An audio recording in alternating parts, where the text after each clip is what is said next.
تو role of law نہیں ہے، مطلب یہ کہ لوگ آزاد پھر رہے ہیں، جھوٹی خبر پھیلانے کی آج بھی اجازت ہے، جھوٹا پروپیگنڈا کرنے کی آج بھی اجازت ہے، اور سیڈلی کہ اس مسئلے کا کوئی ہم جامع حل نہیں ڈھونڈ پا رہے. میں آپ سے گزارش کر رہا ہوں کہ دنیا میں خطرناک ترین اس وقت جو اقوام کو خطرے ہیں، فیک نیوز ان میں سے ایک ہے، لیکن ہماری ایک منتخب پارلیمنٹ جو ہم رکھتے ہیں، ہم نے اس کا کوئی اس معاملے پہ پولیٹیکل پارٹیز میں across the board, across the spectrum کوئی لیجسلیشن، کوئی اس کا حل، وہ ہمیں یہ ڈھونڈتے ہوئے نظر نہیں آئے.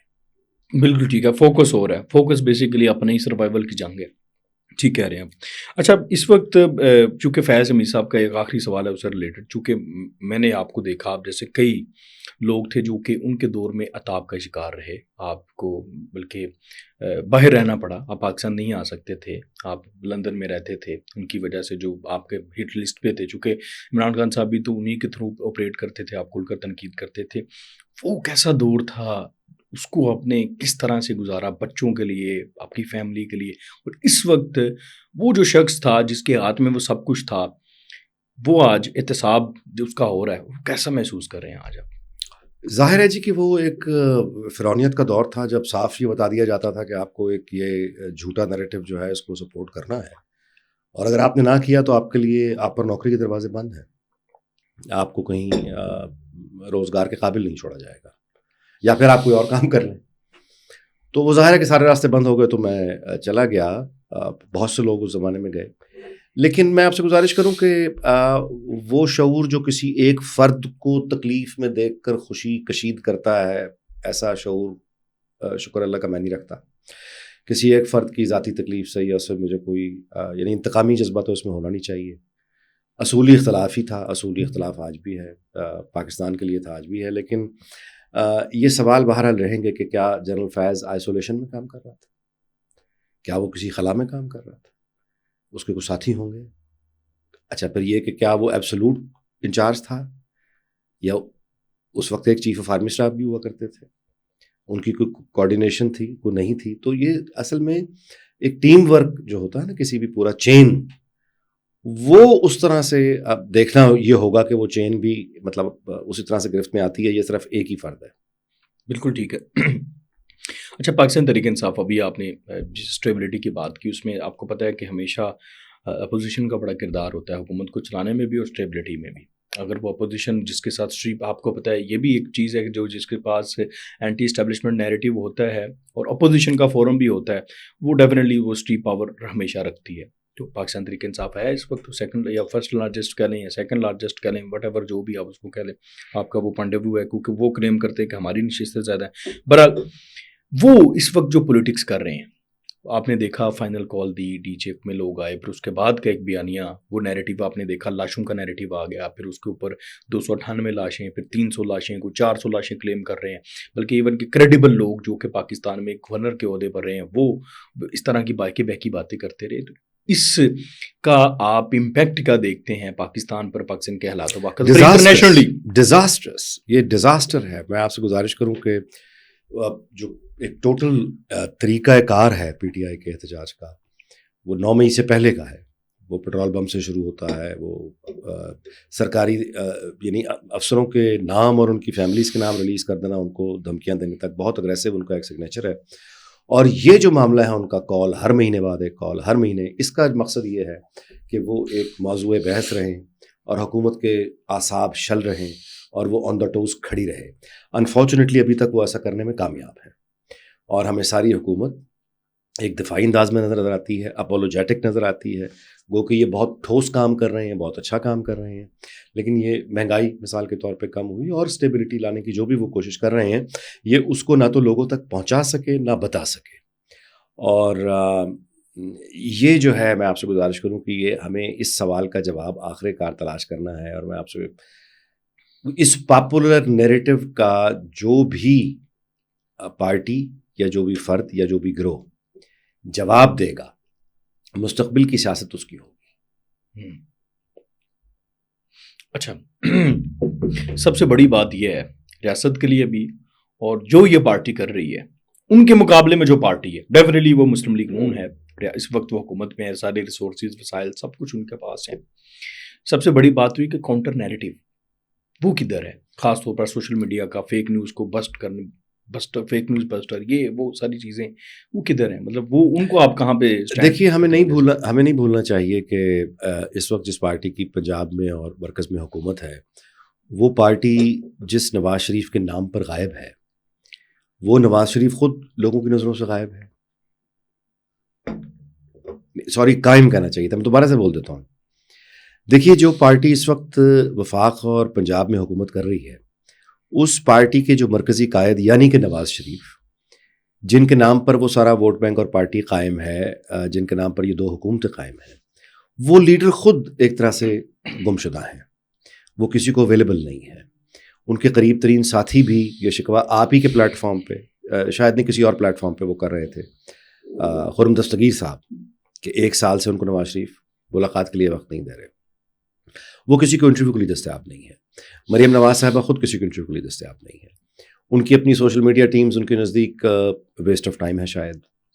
تو جس پارٹی کی لیڈرشپ ہی میڈیا سے بات کرنے پر آمادہ نہ ہو، وہ اپنی پارٹی کے لوگوں سے ملنے پر آمادہ نہ ہو، وہ اپنے ووٹر سے بات کرنے پر آمادہ نہ ہو، وہ پوری کی پوری پاکستان کی یوتھ کو ڈسمس کر کے بیٹھی ہوئی ہے لیڈرشپ. وہ یوتھ کو اس قابل نہیں سمجھتی کہ وہ ان سے بات کرے. ایک ایروگنس ہے. تو یہ ہے مسئلہ کہ جب تک لیڈرشپ کا رویہ یہ رہے گا کہ وہ لوگوں سے نفرت کریں گے، لوگوں سے دور رہیں گے، اور پی آر کو یا مکالمے کو یا بیانیے کو وقت کا ضیاع سمجھیں گے، تو جب لیڈرشپ یہ کرے گی تو ظاہر ہے باقی پارٹی بھی یہی کرے گی.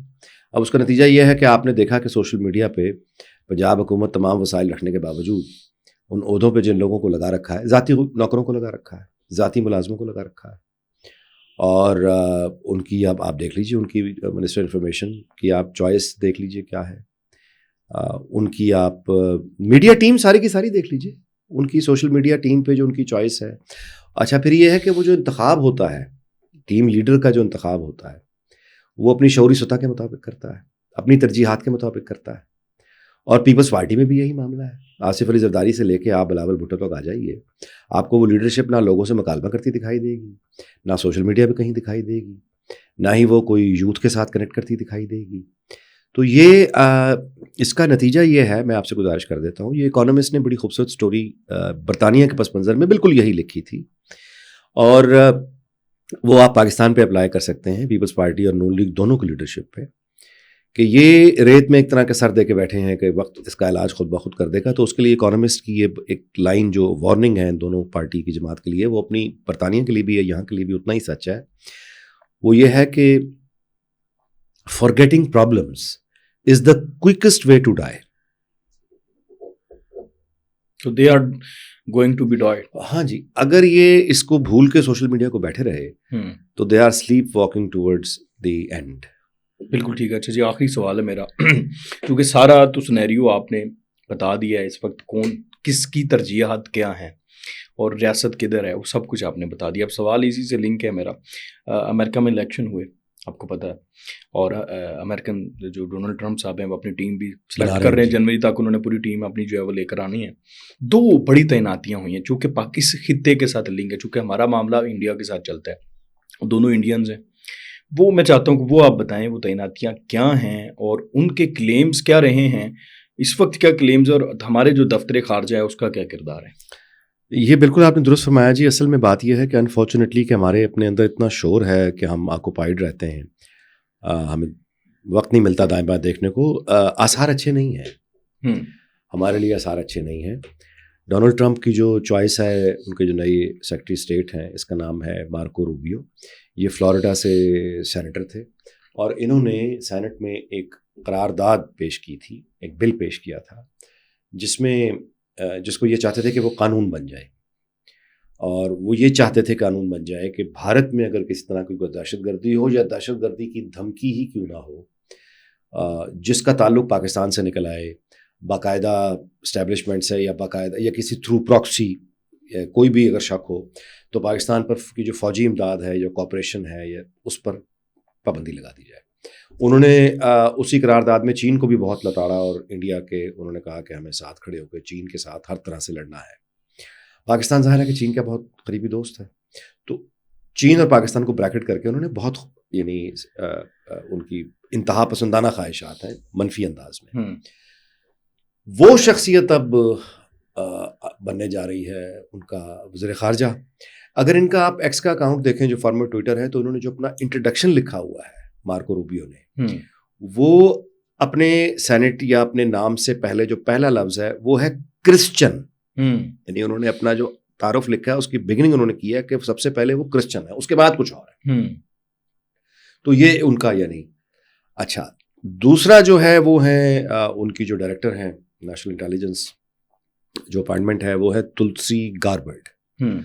اور یہ جو ہے یہ پہلی ہندو خاتون ہیں جو کانگریس وومن منتخب ہوئیں. ان کے اگر آپ ایکس اکاؤنٹ پہ جا کے دیکھیے تو وہاں پہ آپ کو ایک ویڈیو ان کی اپنی مل جائے گی جس میں یہ بہت اکیوز کر رہی ہیں.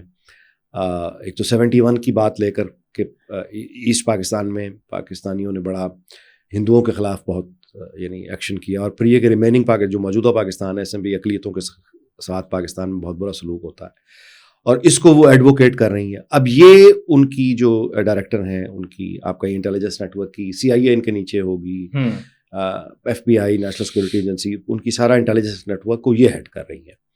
تو یہ دونوں اپوائنٹمنٹس جو امریکہ میں ہوئی ہیں یہ پاکستان ہمیں چاہیے کہ ہم خاص توجہ رکھیں, اور یہ بھی ہمیں چاہیے کہ میں آپ کی توجہ گزارش کر دیتا ہوں کہ یہ جو نئے سیکرٹری خارجہ ہیں وزیر خارجہ جنہوں نے یہ قرارداد, میں نے آپ سے گزارش کی تھی نا کہ اس میں لکھا ہے کہ اگر دھمکی بھی آئے بھارت کو تو پاکستان پہ پابندیاں.